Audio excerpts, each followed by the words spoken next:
Hello! Hi అండి. ఈరోజు chicken మా బావ లేట్‌గా తెచ్చినా నేను మాత్రం లేటెస్ట్‌గా బిర్యానీ అయితే చేశాననమాట. లేటెస్ట్‌గా ఎందుకంటే ఈరోజు నేను బిర్యానీని కొంచెం కొత్తగా ట్రై చేస్తున్నా. నేను ఎప్పుడు చేసినా బిర్యానీ దమ్ అయితే పెట్టి చేస్తాననమాట.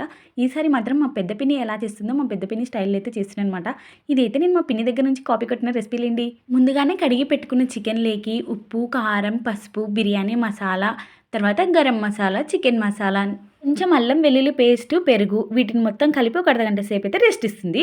పెట్టిన తర్వాత ఒక కడాయి తీసుకొని దాంట్లోకి నూనె, మసాలా దినుసులు, ఉల్లిపాయలు ఇవి మంచిగా వేగిన తర్వాత ఈ చికెన్‌ని ఏసి నీళ్ళు మొత్తం ఊరేంత వరకు ఉడికిచ్చి నిమ్మకాయ, పుదీనా, కొత్తిమీర ఏసి ఈ చికెన్‌ని 50% ఉడికిచ్చిన తర్వాత 80% ఉడికిన రైస్‌నైతే ఇలా మీద లేయర్‌గా అయితే ఏసి దాని మీద కొంచెం పుదీనా అయితే వేస్తుందండి. పుదీనా, కొత్తిమీర, ఫుడ్ కలర్, కొంచెం నిమ్మకాయ పిండేసి దీని మీద మూత పెట్టి దాని మీద మంచి వెయిట్ ఏదైనా పెట్టేస్తుందండి. నేను ఇక్కడ చూపిస్తున్నాను కదా! అలాగమాట. పెట్టిన తర్వాత ఇది ఒక 20 మినిట్స్ అయితే పిన్ని దమ్ కానిస్తుంది.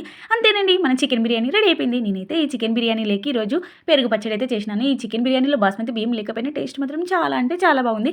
మీరు కూడా ట్రై చేసి ఎలా వచ్చింది ఏం కథ అనేది నాకైతే కామెంట్ చేసి చెప్పేయండి. ఆ బిర్యానీ ఎలా ఉందనేది కూడా కామెంట్ చేసి చెప్పేయండి. సరే మరి మన వీడియో నచ్చితే లైక్ చేయండి. నెక్స్ట్ వీడియోలో కలుసుకుందాం. బాయ్.